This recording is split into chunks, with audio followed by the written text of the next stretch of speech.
Ina sola e se ia o tau whaitanga. Tau te reiro ea. O lau tau tino o le marule o le ngang paia. Wai tutonu ia te au tau. O lau wai ia te au tau mai le tua. E rea ia foi au tau ia te au tau. A wawa whātau ina au tau i le tau. O le nei au tau i vi atu i le tua i au tau tino, ma o au tau wanganga. O mea a le tua ia. Tātou tatara. Whātari atu lau whānau whātuatua. I le whio mai o lau rawanganga pa ia. E tau toa lua le vai o tangata. A rofa mai a te mātou. Ia whātasi lava i mātou ma lau whio. A mātou whai ale nei tāpuinga. Ia i watu lava le vi inga o lau whio. Le tamā le alo ma le nganga pa ia. Amen. O le vi inga o le tua o le pese iwa sumalvalu. O le a tātou pese ai.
o le whaitawina o tuspaia, ma leo whaina atu a tātou tāsanga. Le a taitaina I tātou, e le sunga raga whasoani, ia mataafa, mataafa. Whaafonga maia, o le whaitawinga o whianga paia alo tātou atua. O le tusi mai le tusi a Paulo le Kalesia Korinito le whenga fau, mo mua Korinito lono mata upoe ono, o te whaitawina mai le whai upa sifulu ma le lua, se ia o ilona whai unga. Mo mua Korinito lono mata upoe ono, o te whaitawina mai le whai upa sifulu ma le lua, se ia whangata ilona whai unga. O a whionga pa ia alo tātou atua. Ua tātanga mea uma ia te au, au walea o ngā mea uma. Ua tātanga mea uma ia te au, a o au, e le whato ila loina au I se tasi mea. E te tau me ai le manawa, e te tau foi le manawa I me ai. Ai whātau wha umatia e le atua o le nā atoa mai a mea. Ai le te tau le tino I le whaitaanga. Ai te tau I le alii, e te tau fo I le alii I le tino. A o le atua wana toi whātuina le alii, na te toi whātuina fo I tātou I lona lava mana. Tau te lei loa ea, o tau tu tino o ke riso ia. O le nei, o te ave ei tu tino o ke riso, ai whaia mai tu tino o le whawhine talitane, aua nei whapea. Tau te lei loa ea, ua tino e tasi le ua whātasia ma le whawhine talitane, aua olo whapea mai, e vea I la ua matino e tasi. Ai pei tai o le ua whātasia ma le lii ua la nganga e tasi maia. I nā so sola I se ia o tau I le whaitaanga. Wa auri ulingia le tino I nisi anga sala uma e whaia e tangata. A le whaitaanga e anga sala ia I lona lava tino. Tau te lei loa ea. O lou tau tino o le malu malu lea o le anganga pa ia. Ua I te tonu ia te au tau. O loo ua ia te au tau mai le atua. E lea ia foi au tau ia te au tau. A wawa whatawina au tau I le tau. O le nei, ia au tau vi atu I le atua ia au tau tino ma au tau anganga. O mea le atua ia. Whamanuia le atua le tātou whaitau, ma le tātou whalongolongo ia nā whionga pa ia. Tau ina ia tū mau atu pe ia te ia lona lava vi inga. A mata atu nei, si au I le whaavavau lava. Amene. Tio tātou te talo le whaafitai, te talo le whātua senga, ma momoli nisi o tātou manao. Le atua sili e se, oi o le atua le tamā, le atua le alo, le atua le anganga sā. I vi whaiae o mātou loto mo mātou tangata I le nei tau o fiafi. Wa wai ule aso I o pō, ha o lo walofa, o lo walofa, o lo walofa o wasili lea mo I mātou. Ngona lava le nganga o le whaafitai, wa o mātou iai le aso mulimuli o le nei vai aso I whiau mga aluenga. Tofu le tangata malana e atinae, o te tonu o ainga, o te tonu o whalewhai ngā luenga I so skampani, o ngā luenga le malo, o nai whanau le urufale ma le urufafo I whale aonga, ai a le tāpua inga ta mā matina mātutua si o mātou atunu. Whawhitai ta mā. E nei vai aso ua mau atu, la ngona pēr le nganga o le whawhitai. Mātou whawhitai I la uafio. Ono le soifua ma le ola e fōina pēr I la uafio si o mātou atunu. Mātou te talitonu, o le mea fōa I fua la uafio I o mātou tangata. o le soifua ma le ola ua ofo ina mai e la ua fia o mamana vaina i o mātou tangata ua mātou maua i le nei ola i le tau a fiafi o le nei aso o le aso muli muli i fe au ma ngā luenga o le nei vai aso na ngona pēa le nganga o le whaafitai ua le whenga iei o lua tunu i fe au ma ngā luenga sa e le tu la fo ina i mātou sa mua au muri au la ua fio i mea uma sa mātou iai o la nganga lea o la mātou whaafitai ta mā whaafitai la ua fio ia ua fionga pa ia e pia o na mātou whaita wai tau pea o se whamanatu i o mātou tangata na ngona lava le nganga o le whaafitai o wae le manu malo le anga salama le li o le lalolangi o mātou tangata whaamanatu mai le paulo i le tusi e pea o na mātou whaita wina o le whaita anga o le murilua o le mata pea pea o le ngaoi o a mea uma o le nei lalolangi o mea ia e au o na mātou alo e se mai ai e le fia fia la o fioi winga o le lalolangi o sa tani lea lo mātou atua le nganga leo le whaafitai ta mā wa o mātou talitonu o le tusi o le ola te whaatonu e te aoa i whaasino ia i mātou ua whapena fo i a mātou whanau la ngona lava leo le nganga le whaafitai ta mā whaafitai le fisosoani le nganga pa ia o la ufio i o mātou tangata e tau tō lua mai i mātou i taime o tau mou ma tau tevalo mātou ola whale whātua tua taime o tau langona le musua ia i mātou i me whai o le nei ola ai mawhana whana pēle musumusunga le nganga o la ufio i o mātou tangata e tau tō lua mai i mātou i taimi o tau o mai le li o le lalolangi ma whao so songa ia i mātou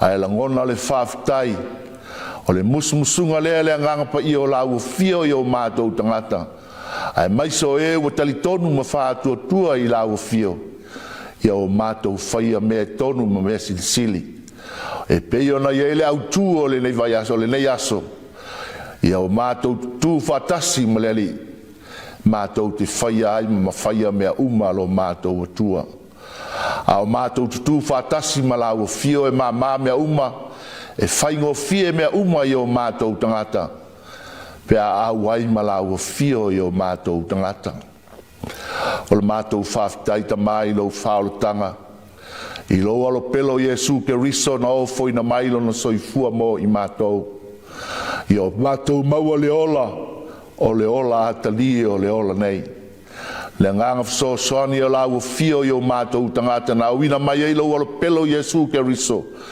i la ia whaola i mātou o le lalolangi ang sala. Mātou whaafitai ta mā e foi pēr i la ua fio nei se iao i le whaavavau lava. Langona lava lo mātou whata waa, langona lo mātou le ato atoa, mata o mā siasi luma o la ua fio, i le sila whakaatia la ua fio i o mātou tangata, mo mātou loto i mātou taito tas. Wa le tonu i mātou i le silwhanga la ua fio. Wa mua na whai mea e papu ai o mātou loto. Ai maise o le whao so songa a le ali o le lalolangi. Wa vai ai i mātou. Ai o mātou le manatua la ua fio tamā. O la ua fio le alofa fua mo i mātou. E tele lo walofa ua whaatele ngese lau toa sā mo i mātou. Lea mātou te whāto e se tamā. I le taele o le sā tauro ke riso. Sina mataua ia sausawina o mātou loto mo o mātou tangata taito tas. Ina ia mamā ngalo anga sala lo mātou atunu. O ani whale tonu o ani a leo o lo mātou atunu o Samoa. Ia o mātou te talo tamai. Whamangalo i mātou. Mātou tui nā tu pē i la ufia la mātou te talo. O oe mamā ngalo i anga sala i mātou o le whanau. Lea tua mi o tō nue. O e mātou te sulu iai o mātou manaonga o taito tasi. Le tāpua inga alo wa tunu ui le nei tau o fiafi. Wa mau mali atu foi le lai lona no fuanga. Au mātou tuina atu I la ufio la mātou tatalo. Au mātou tutu whatasi. O mātua ma whanau I se ainga. O au lotu ma tangata lotu taito tasi. O pūlenga ma mata ngā luenga. Ai mai se foi o ni atu nuu. Ia tutu whatasi mo la ufio. O awhainga malo. O avaenga whai o whai ai tonu o atu nuu taitasi. Ai mai se o mātou atu nuu o Samoa. Au noa le tutu whatasi ma la ufio. Ele ma whaia mea uma. Ai siri ai maua e au tunu uma o le lalolangi le whealo whani. Ua mātou tatalo tamai. Alo whangia si o mātou atunu o Samoa. Le whainga mālo I upu whai ua iai. Ia maua I mātou le while mū mai a lātou taitainga. O awaenga wha upu whai ua lātou taitai ai le nei atunu o Samoa. O mātou tatalo. Ia au whatasi malau o fio tamā. Mātou tatalo foi. No fua mta ngā luenga mai se foi o so se ngā luenga I tono malo Samoa. Ia ngā lulu e whatasi a wale atina ine o lau atunu. A wāseru manai mo a tae ao. Mana tua foi le mātou tatalo. Le lau a fono le kalesia e whakasai. Samoa mātunu e mamao. No fua komiti. Tangata lotu taito tasi mpū lenga ma matanga luenga. I Samoa mātunu e mamao. Ia iai le manuia o la ua fiolo mātou atua. Mātou manatua le lalo langi vevesi. Itaua me whewae vai a inga. O le pesi ai o wha mai. Wo lava I le maliu ma le oti. Ia o mātou tatalo tamai. Tafi ese ia wha mai ma se o mātou atunu o Samoa. Ia ave atu I nuu le aina. Ia awane I toe fo I mai. E a whaina ai le soifua ma le ola o tangata wha le wha atua. O mātou tatalo I la ua fio tamai. Ua mou atu le se furut māsina o le nei tausanga. A le nei o mātou iai le asato nai mua o le māsina lona se furutasi o le mātou malanga ma le mātou folaunga. Mātou sauni foi mata pena mātou te whata alofa ma mātou urufale I le aso Samoa mua o le māsina se furutasi o le nei tausanga. Ia taitai le soifua ma le ola o lo atunu. A wale aso pa ia o lo aso pa ia o le sapati a tae au. Le urufale lau whanau whale whātua tua. Ma mātou talia lau tino ma lau toto le sakrameta o le whamanatunga. Ia mātou manatua ai le wha o le tanga na e whaia mo I mātou. O mātou tatalo tamai. O I o maua I whanoa no anga o no mawhtanga o motisia I maliu ma le oti. Wha mawhana whana la ua fio. E o maua I mai o le tino te tonu a inga ma whale mai. Ia a pātu o au whaola ma o awang le lei. Mana tua le tāpua inga mātua mātutua o lo po le whala maula le murilai maota malawa. I so se fia anga ma so se alala whanga I Samoa mātunu e mamau. Ia iai le manuia o la ua fio tamai. O mātou tatalo fo I tamai. Ma malu le po ma ona whainga tāpe a mo moila ua tunu uma o mātou tangata I so se tafa o le lalolangi. Ia iai le anga le lei o la ua fio. Stai foi o mātou whalongolongo le upu folofolo le nei afiafi. E ala maila au auna. La unga oia o mātou whalongolongo. Le ala u feta lai le nei afiafi. Au whafufonga Samoa. Mātunu e mamao. I le fe au ma le tala I le lei le nei afiafi. Tele mano no ai o mātou manao. Au vai I mātou ma o mātou tangata e whaleo ma whatino o mātou manaonga. Ai tauia o se mea o mātou whaleo le nei afiafi. A wā le whafufonga a la o fio tamai. O nisia o mātou tatalo. A toa ma tatalo lilo I le loto le tangata la vaia. Awa nei whaia o mātou loto. A o lo finangalo. Ono Yesu ke risolo mātou ali imalo mātou whaola. Wala tuaila mātou tatalo. Amen. Le la unga sua fo le tual tamale alo ma le ngang sa. ua tatanga mea uma ia tea. A ua lea o ngā mea uma. Ua tatanga mea uma ia tea. A oa ua le whātoi lalo ina au e se tasi mea. Tau te reiloa ea o lo o tau tino o le malu o le ngangapa ia. Ua i to tonu ia te utau. A wawa whātau ina o tau le tau. O le nei au tau vivi atu i le tua. I au tau roto ma au tau nganga. O mea a le tua ia.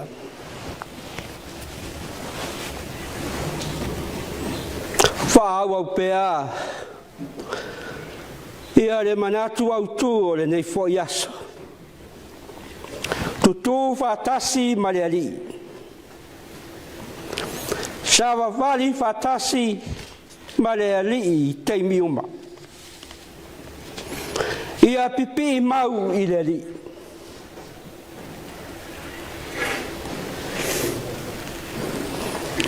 Au wāo tangata ua whāta ele ina. I le toto pa ia o Yesu. O le tangata ua mama. O le tangata ua whaapa ia ina. Ua tau ami o tonu ina o ia. I le suafo o Yesu Keriso.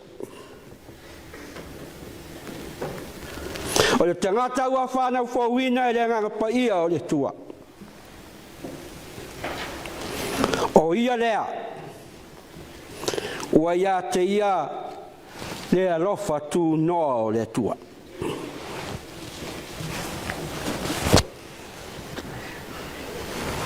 O i tātou o tangata sa loto. O tangata ua whasa loto ina Yesu Keriso. O tangata sa loto e whai pina ngalo le tua. O tangata sa loto e tai e le ngangapa ia o le tua. O tangata sa loto e sola ese mai a satani. A e foi atu ia Yesu lo namtai.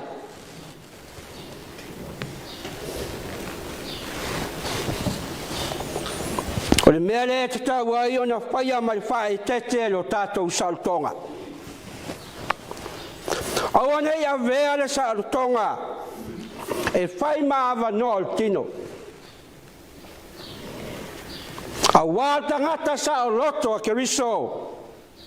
O le au na lea a tangata umalawa. O le tangata sa loto. O le tangata e whai a le alofa. E alofa i le uso. Alofa i tua oi. E alofa i tangata umalawa. E masa ni lava i fita o le taua. O na lave a ima whaola le uso ua pau lalo. Le uso ua lavea mamanua i le purfana. A le sa lo tonga lea o le fita. E na te lavea ia i lona uso ua taoto. E na te fusi ai manua o le uso. Na te whātu lai fo ia te ia. Mamomoli lai. E toa fia ni uso ua pā uraro. Ua tātou lawe ai ma whaola. E toa fia ni uso ua tā oto i lalo i lelele. Ua nana tātou wawa ai ma msia. A e tātou o loa e au noa ma se alofa. Ia mana tua le menei. E le eise tasi o i tātou e ola mo i lava. E le oti foi se tasi mo i lava. Au wape ola pe oti tātou. O tangata lavo le alii tātou.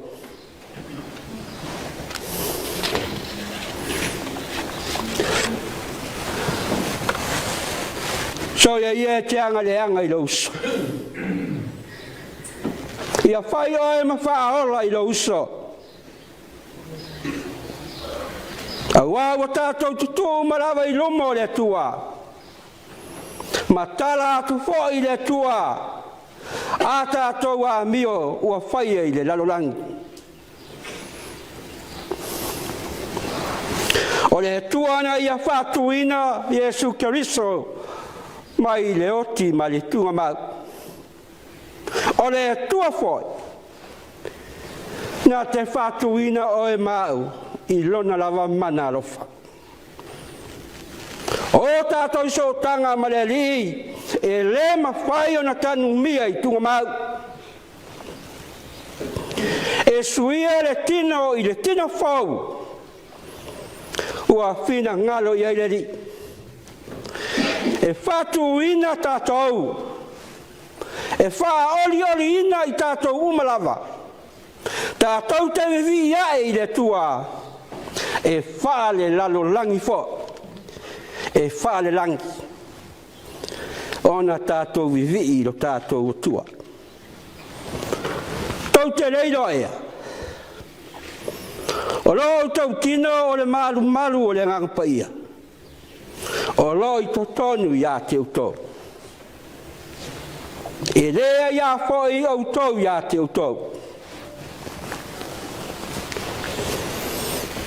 O le tino e tatau I le li. E tatau foi I le ali I tino. O utou o le tino Keriso. O utou tino o le malu malu leo le ngangpaia.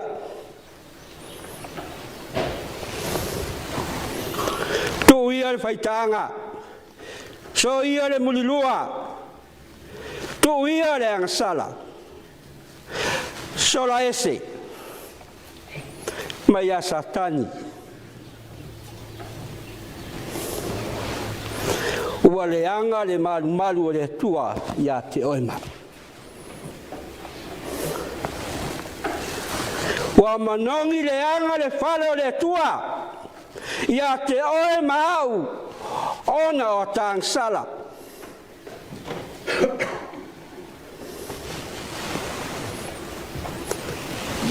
Ua le anga le malu malu e a fio ai le paia o paia mama malu o mamalu. Ua tau ona wha mamaina le malu malu o le tua.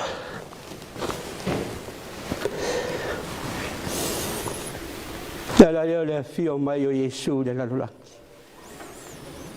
Sau e wha mama le malu malu. Ua le mama le malu malu o le lii. I tauranga povi ma oti mama moe. Ua le mama le malu malu o le lii. I tauranga o auro ma ario. I le mawhailawa e se mea I le lalolangi. Ona wha mama ina le malu malu o le tua.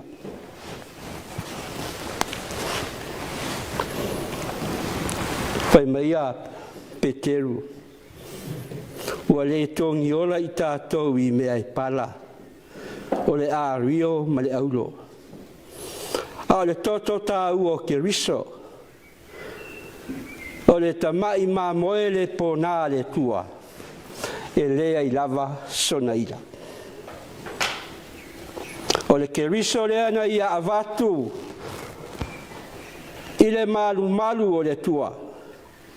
Ina ia wha mamaina. Ma wha le leia. A wale tua. Ua wha mamaina le malu malu. Ua wha mamaina foi mai tātou. O tausi le malu malu o le tua. A wao I tātou. O tausi mea le tua I le lalulangi. Wha mama I o tātou loto. Tātou ngā wai le upumoni a le tua. Ia tātou alo lofa wha maoni le uso. O le mea lea. E I loa ai lo tātou whea whan. I loutou loto nau nau. Ia mana tua whoi au tau. Na oti tātou le ami o leanga ma sala tele.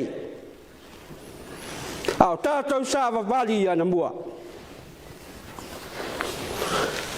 Sa tātou no nofo whoi le tuina nau o tino.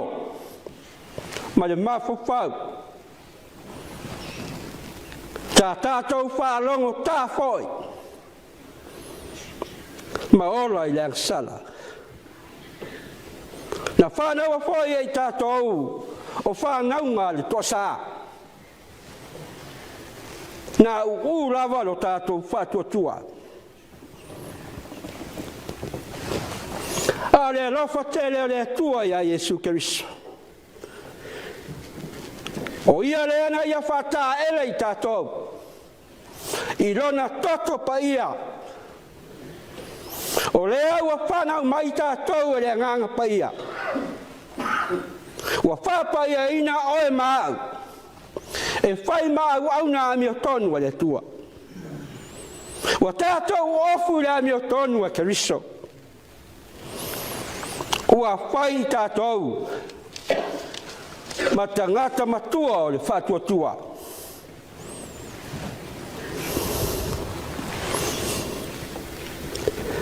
I autou I vi atu I le tua I autou tino ma autou nganga. Au wā o mea le tua ia. Ia vi ia le tua. Ia vi ia le tua I lana ai. Ia vi ia le tua I mea umalavu. Ia vi ia e lau ai. Ia vivia e la winu. Ia vivia e mea umalava wai whaia. Ia ia le tua.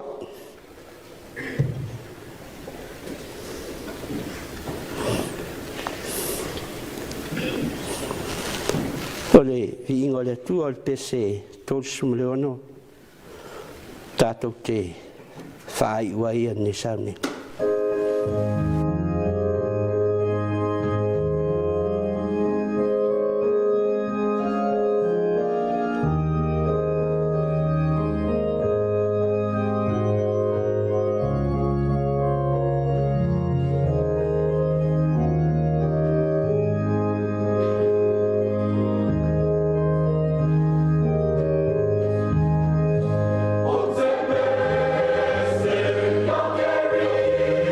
Oh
talo.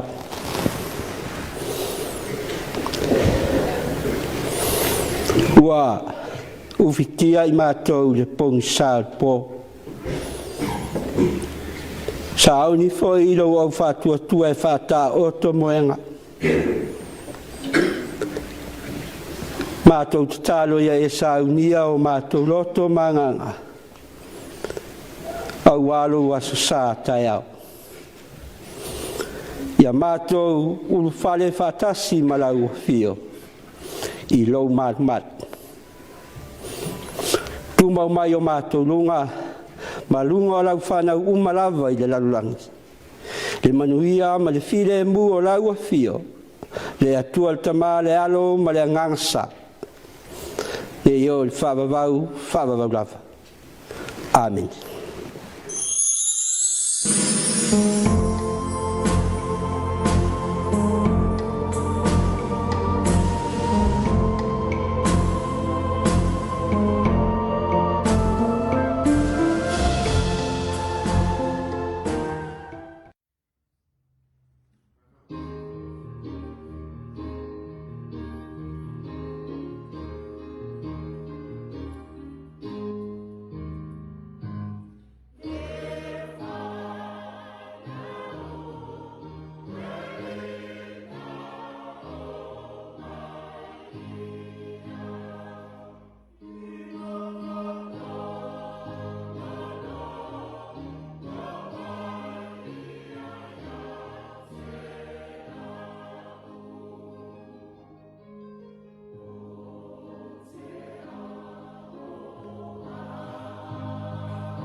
Le wa fai ai lava lau e fai le po I lau video call, ma lau phone call. Ai lo sa me wa vesi ai. Ele ai lava se isi si le atu le tu la fono. Lai lusi lo confidence, elo iso confidence, lai iso toa. O le mangengia, e le o se wha mai e ono pipisi atu I se tasi. Ai se amu toi wha marsiaira o ino le ngana sa mbao I tonu a onga mai university. So ta inga ole ulutala ma me tupu tatou se o manga. Toso mai nei vaenga nei tonu. E wha malo se tatou le tau whinaunga.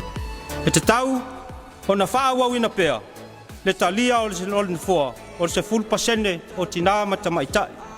When you are given a topic, make sure to spend time in research. Ia e tau nu aile ngana tamaiti. E le ngase le uso le oa. Just keep your faith and search for the fountain. Time is of the essence, the blood running through our core. It's best to not feel sorry when it's over. Faasilasilanga ma le whalaputuputonga o ele o Samoa. Faasilasilanga muli mo ai tālafu I whanua ma aseta le malo. E whātulou I le nganga whaloalo Samoa. I au whaiva tāpua I nei sala whaiva o le ngangana I le nei faasilasilanga tāua ona o ia leo o mamalu taulangi. Au oe o le atunu tofi ua whaavai I le atua. Ma le whalao tele o le nei faasilasilanga tāua e whapitoa lava I ai tālafu ale mamalu se o tātua tunu o lo whaonga ina whanua ma aseta o le malo. Mātou te talitonu e le ngase te ute mangaluanga taurongolongo a le whala putonga e whai loa ma wha manatu atu.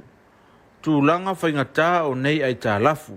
O umawhoi ona whaatino niso so soani wha mama venga a le whala putonga I a fianga o tamao a ingo Samoa ma le lalolangi le COVID-19 fu maleiva. Peitai o matai tuina pea le whatupla ia o nei ai tālafu ma o ai le tūlanga o tatau o na whaonga aina le malosi o le tūlafono. O lo pui ai nei wheangainga e whamalosia ai le auina mai o nei ai tālafu whaapea le toi whaafoina mai o nei whanua o le malo. Mātou te whailo atu ma le amatele o le whaasila silanga muli le nei mo avanoa e tutongi mai eia o tō ai tālafu I whanua ma aseta le malo I tonu o le maasina e tasi. E a mata atu I le aso luas fumarfito o ke topa lua o lua e matua ata a ua o na sila fia le lei e leo se alofanga o le letongi ina o lau ai tālafu le wha mai o le COVID-19 fumaleiva po le mawaina o le nei whasalaunga. E wha manatu atu foi a whai o le ale utangia mai le nei whasalaunga muli e tutongi mai ai au tau ai tālafu ona whaonga ina le whala putonga lona malosi whal tūlafono I lalo le whaavae ma tūlafono a Samoa. O lo pui ai nei wheangainga e au ina mai nei ai tālafu.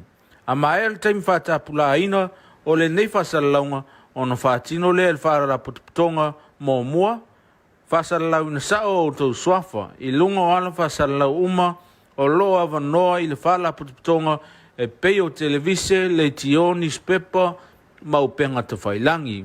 Lua, whamutaina o whiangainga mo nei whanua maaseta le malo ai toi whafoi mai I le whala putonga mo ana fuafuanga te tau a wā nei whanua maaseta le malo. Tolu, tu ina atu I le whamasinonga le nem ta upu mo le tuli loina o a o tau ai tālafu. E te talo atu le whala putonga I la o tau whautanga whaatupu ma whinangalo whale atua o le avave whale lei ai nei ai tālafu ua whai ma ngase tu ngā o ngā luenga tiae a le whala putonga mo se manuia o Samoa mo tangata. Whamole, whafso tai maile ofisa I tōna I mato ini whawhisili e fia whamalama ina e winga I nei ai tālafu. Whaia ma le whala untele, whala putonga ele o Samoa. Employment opportunity. CCCS is inviting applications from qualified individuals for the following position. Position Chief Accountant. Salary will be commensurate with experience and qualifications. Type contract is for 3 years renewable. Location CCCS Central Office, Tamalingi. Closing date 4 p.m. Monday 31st October 2022. Job profile. The appointee will come under the direction of the church treasurer. Chief accountant performs the general accounting and financial statements reporting of the church. He or she ensures that the church produces timely, accurate accounting data and financial reports, as well as complies with CCCS policy, public accounting standards, and government status.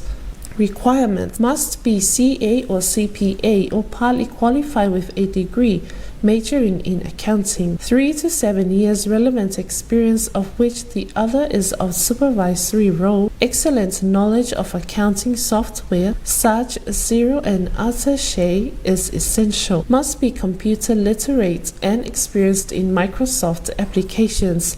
Experience in church accounting, non-profit is essential. Must be neat, well organized, and able to meet deadlines. Understanding and respect of accounting body code of ethics is essential. Job description can be uplifted from the General Secretary's office at the John Williams Building, Tamalingi. All applicants need to provide verified copies of qualifications and up-to-date CV, 3 respected referees with genuine contact information, and a letter from your church minister. Please mark all applications, chief accountant, and address to the General Secretary, Congregational Christian Church, Samoa, 5th floor, John Williams Building, Tamalingi, Apia. Reverend Vavato Tofao, General Secretary, CCCS. Office of the General Secretary, Employment Opportunity. CCCS is inviting applications from qualified individuals for following position. Position: Internal Auditor. Salary will be commensurate with experience and qualifications. Type contract is for 3 years renewable. Location: CCCS Central Office, Tamalingi. Closing date 4 p.m. Monday 31st October 2022. Job profile. The appointee will come under the direction of the Church General Secretary. The Internal Auditor ensures that the effective system of internal control is in place and complied with at all times, and to advise on policy and/or procedure changes as appropriate. He or she ensures to identify risks and suggest risk management actions, and to examine and evaluate systems and activities in the CCCS Central Office. Requirements: must be CA or CPA or partly qualified with a degree majoring in accounting. 3 to 7 years relevant experience, of which the other is of supervisory role. Excellent knowledge of accounting software such as Xero and Attaché is essential. Must be computer literate and experienced in Microsoft applications. Experience in church accounting, non-profit is essential. Must be neat, well organized, and able to meet deadlines. Understanding and respect of accounting body code of ethics is essential. Job descriptions can be uplifted from the General Secretary's office at the John Williams Building, Tamalingi. All applicants need to provide verified copies of qualifications and an up-to-date CV, 3 respected referees with genuine contact information, and a letter from your church minister. Please mark all applications Internal Auditor and address to the General Secretary, Congregational Christian Church, Samoa, 5th floor, John Williams Building, Tamalingi, Apia. Reverend Vavato Tofao, General Secretary, CCCS. Fasilasilanga ma le whalaputuputonga o ele o Samoa. Fasilasilanga muli mo ai tālafu I whanua ma aseta le malo. E whātulou I le nganga whaloalo Samoa. I au whaiva tāpua I nei sala whaiva o le ngangana I le nei fasilasilanga tāua ona o ia leo o mamalu taulangi. Au oe o le atunu tofi ua whaavai I le atua. Ma le whalao tele o le nei fasilasilanga tāua e whapitoa lava I ai tālafu ale mamalu se o tātua tunu o lo whaonga ina whanua ma seta o le malo. Mātou te talitonu, e le ngase te ute mangaluanga taurongolongo, a le whala potputonga, e whailoa ma wha manatu atu. Tūlanga whaingatā o nei ai tā lafu. Ua uma foi ona whaatino niso soani wha venga. Ale whara putuputonga ia fianga le tamao a ingo Samoa ma le lalolangi le COVID-19 fumaleiva. Peitai o matai tuina pea le whatupla ia o nei ai tālafu ma o ai le tūlanga o tatau o na whaonga ina le malosi o le tūlafono.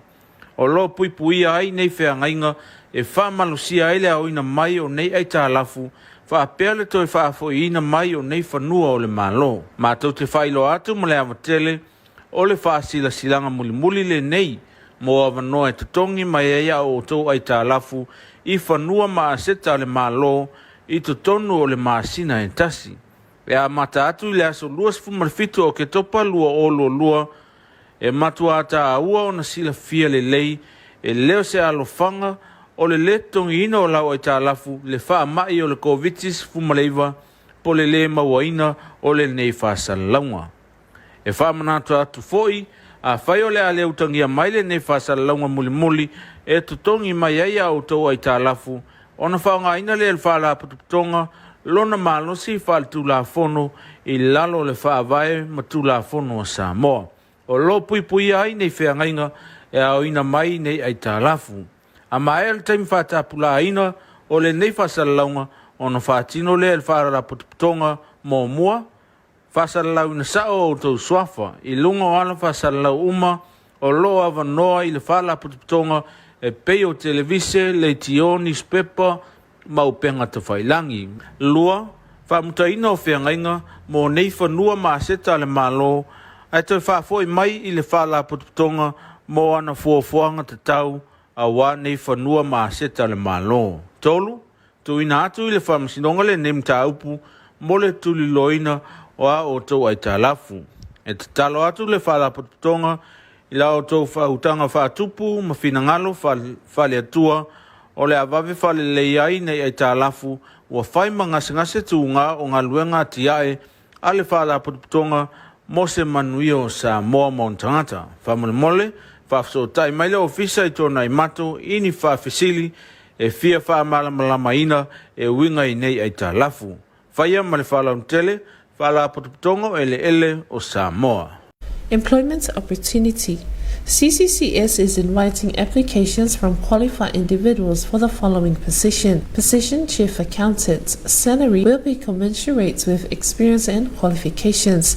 Type contract is for 3 years renewable. Location CCCS Central Office, Tamalingi. Closing date 4 p.m. Monday 31st October 2022. Job profile. The appointee will come under the direction of the church treasurer. Chief accountant performs the general accounting and financial statements reporting of the church. He or she ensures that the church produces timely, accurate accounting data and financial reports, as well as complies with CCCS policy, public accounting standards, and government status. Requirement: must be CA or CPA or partly qualified with a degree majoring in accounting. 3 to 7 years relevant experience, of which the other is of supervisory role. Excellent knowledge of accounting software such as Xero and Attaché is essential. Must be computer literate and experienced in Microsoft applications. Experience in church accounting, non-profit is essential. Must be neat, well organized, and able to meet deadlines. Understanding and respect of accounting body code of ethics is essential. Job description can be uplifted from the General Secretary's office at the John Williams Building, Tamalingi. All applicants need to provide verified copies of qualifications, an up-to-date CV, 3 respected referees with genuine contact information, and a letter from your church minister. Please mark all applications, chief accountant, and address to the General Secretary, Congregational Christian Church, Samoa, 5th floor, John Williams Building, Tamalingi, Apia. Reverend Vavato Tofao, General Secretary, CCCS. Office of the General Secretary, Employment opportunity. CCCS is inviting applications from qualified individuals for the following position. Position Internal Auditor. Salary will be commensurate with experience and qualifications. Type contract is for 3 years renewable. Location CCCS Central Office, Tamalingi. Closing date 4 p.m. Monday 31st October 2022. Job profile. The appointee will come under the direction of the Church General Secretary. The internal auditor ensures that the effective system of internal control is in place and complied with at all times, and to advise on policy and/or procedure changes as appropriate. He or she ensures to identify risks and suggest risk management actions, and to examine and evaluate systems and activities in the CCCS Central Office. Requirements: must be CA or CPA or partly qualified with a degree majoring in accounting. 3 to 7 years relevant experience, of which the other is of supervisory role. Excellent knowledge of accounting software such as Xero and Attaché is essential. Must be computer literate and experienced in Microsoft applications.